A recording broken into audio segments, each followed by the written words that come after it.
Alright, so I promised you guys a video about this defense that has obviously underperformed, but just for comparison's sake, their 2020 average for points per game was 29.7, 393.3, 6.1 yards per play allowed, 258.8 passing yards allowed.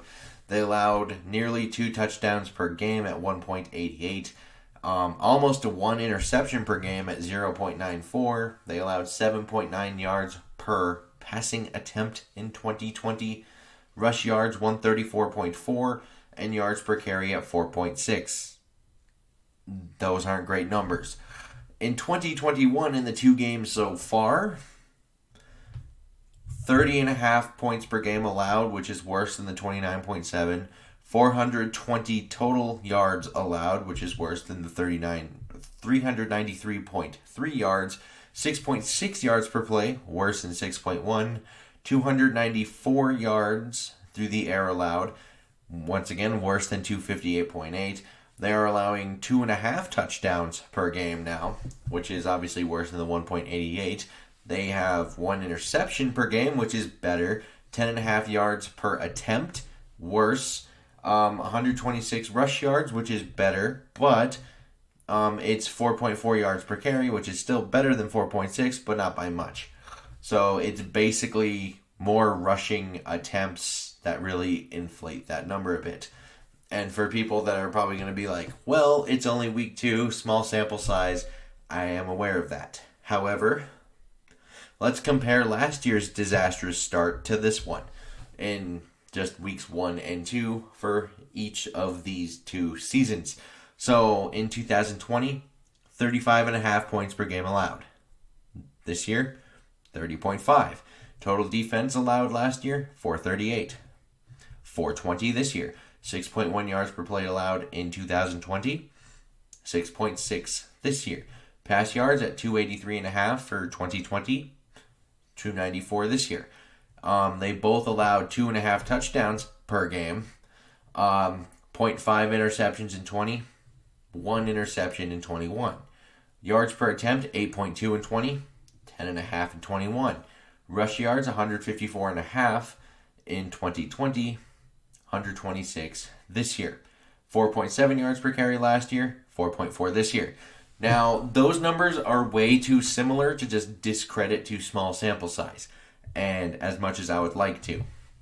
Now, I'm not necessarily calling for Mike Zimmer's job here just yet, just because that's probably a bit of an overreaction to 2 games. However, this has the makings to potentially get him fired.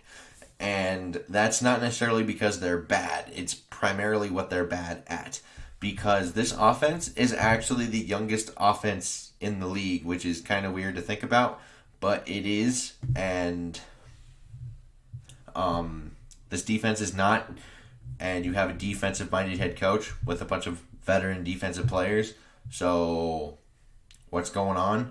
And when you look at the players they had starting at certain positions last year, it's kind of ridiculous because their 2 defensive ends they had last year that started a majority of the games were Jalen Holmes and Ifeadi Odenigbo.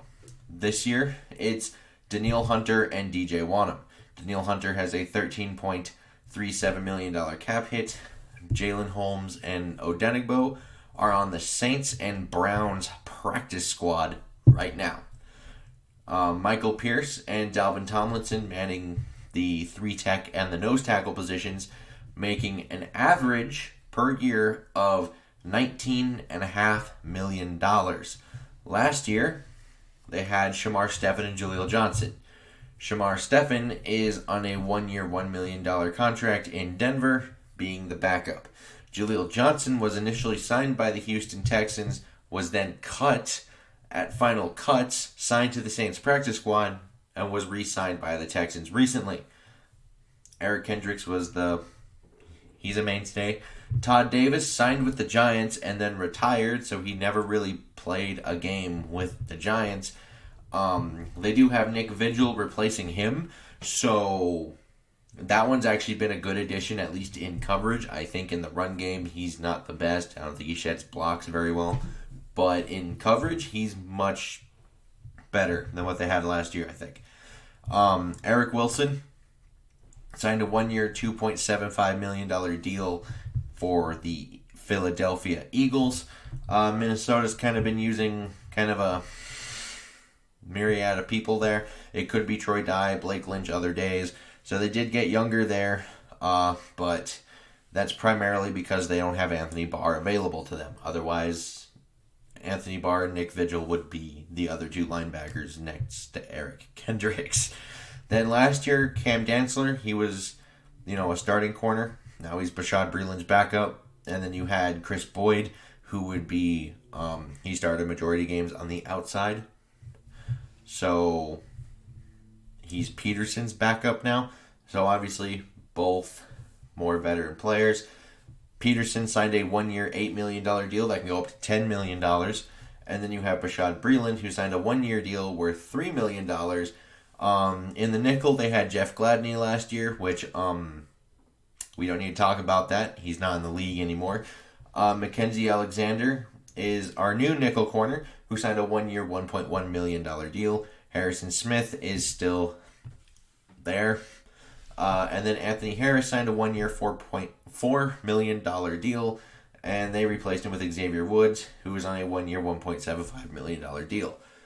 But the bulk of this is you have a lot more people this year making a ton more money than what they had last year.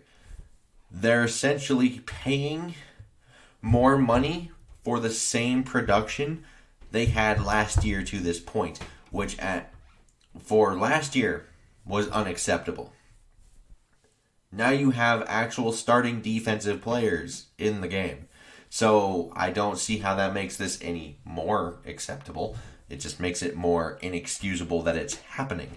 I know Mike Zimmer talked about how encouraging it was and how they fought hard and how he is messing with different defensive concepts, which is true if you want to look at just the basic stuff. The fronts do look a lot different. It's kind of like a hybrid 3-4, 4-3 kind of look.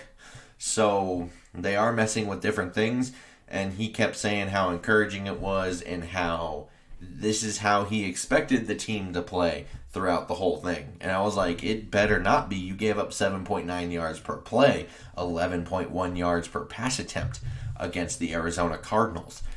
So every time they dropped back and just called a passing play, they averaged a first down, which is ridiculous. So I'm assuming he has some kind of plan to fix some of these things that are kind of going haywire here. But this has all the makings to get Mike Zimmer fired, because it's not like the schedule gets any easier. You got Seattle this next week, then you go have Cleveland. Detroit's actually kind of better than I thought they were, but who knows? And then you got the Carolina Panthers on the road, so that's a team that has quite a bit of weaponry. And, with McCaffrey and Robbie Anderson and DJ Moore, Sam Darnold looks like he's not, when he has a better infrastructure around him than what the Jets have been giving him the last couple of years, he looks like he could be a competent, capable quarterback. So all of a sudden you're kind of looking like this, 3 out of the next 4 games look kind of like you're going to have to stop some people. And I'm not so sure they can. They need to fix it quickly, or else something will change quickly, I think. And not calling for his job, like I said, I'm not coming out in a straight thing of calling for his job just because, early season struggles don't always translate to, oh no, we're picking top 5 in the draft. But this has all the makings to turn into that, because unlike last year, how much improvement do you really expect from veteran defensive players? Last year, you had guys who, Jalen Holmes didn't really start games before last year, nor did Ifeadi Odenigbo, Jaleel Johnson the same way. Eric Wilson didn't, and the only reason why he was starting games was because Anthony Barr was hurt. Cam Dantzler was a rookie. Chris Boyd didn't really play many games. Jeff Gladney was a rookie. And then you had Harrison Smith and Anthony Harris as really the only, 2 out of 3 guys that really you were comfortable with.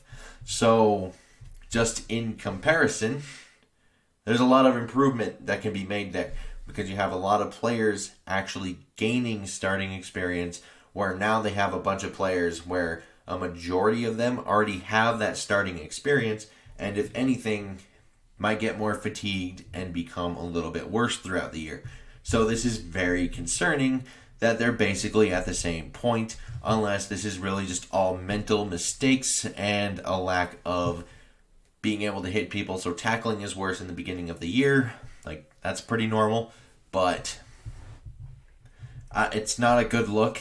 And it kind of teeters on the thing where it's if you have another 1-5 start here going into the bye, it's going to be possibly kind of hard to justify keeping Mike Zimmer through the bye. And I don't think that's a place many of us thought this team would be. I think a majority of us thought they would at least be 1-1 at this point, when they looked at the schedule. Because you probably looked at Cincinnati, it was like that was a win. Arizona, you could probably win, but it might be a tougher one because, and you end up losing both of them, and now you get the Seattle Seahawks and the Cleveland Browns, both playoff teams from a year ago. So, where does that leave you? Not in a great spot. I am very concerned about this defense, and Zimmer seemed to be not as concerned as I thought he would be. I do think the fact that they missed the game-winning kick kind of made all of this go under the radar. And I don't think it should be excused because it's just because you missed a crucial kick, even if you make that kick, this defense is still a problem. If you win that game, this is still a problem that they need to fix. So, and as it stands now, essentially they have to win shootouts. Do you trust this offense to be that consistent to win shootouts? Do you trust, because Clint Kubiak still has to kind of gain his footing as a play caller, I think, because there are certainly times where you look at that and it's like, ooh, yeah, that needs to be better. So he is a first-time play caller. Those things are to be expected. However, we kind of assumed there might be a defense to rely on because you should be able to control the line of scrimmage with 2 nose tackles on the field. And they allow 4.4 yards per carry. They allow 126 yards on the ground. It's they are not controlling that line of scrimmage. Danielle Hunter's getting sacks. Nick Vigil's making some plays in coverage. Xavier Woods has been pretty good. But aside from that, there's really not too much to talk about. Michael Pierce had a couple sacks, which is good. But I honestly thought all of this would be much, much better. And it's actually more of the same as you look through the averages. So it's concerning, and it's something that I think should definitely be taken seriously, and I'm not sure enough people are talking about it currently.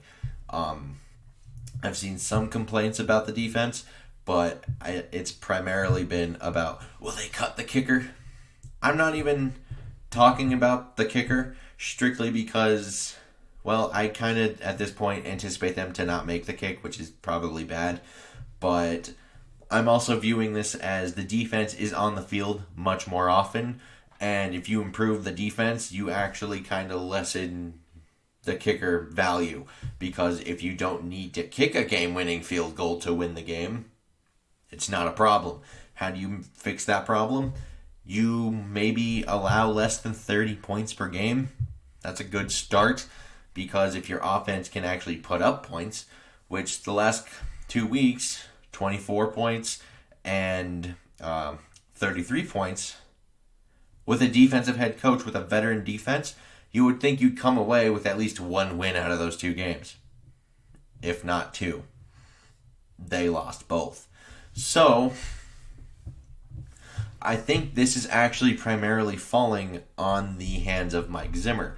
As where last year you had a bunch of mulligans because it was like, well, there's COVID and then there was no noise and you had a bunch of young, inexperienced players on the field. Now you have some noise. Yes, they were both on the road, but there still was some noise factor for them. You have a bunch of players back. You have your star defensive end back. You have your nose tackle you paid. You have your other nose tackle you paid that's playing 3-tech. You're getting an all-pro linebacker back in Eric Kendricks because he also missed some games. You signed Patrick Peterson. You signed Bashad Breeland, both starting corners for multiple years. Xavier Woods comes in to replace Anthony Harris. And you have a bunch of things here. And on paper, it was much better. But statistically and what they're allowing, it's nearly identical. That's not okay. And it needs to change quickly. Because if it doesn't, things will change in the building. I would like to know your guys' comments down below. Like and subscribing. Super helpful. And until next time, I bid y'all adieu.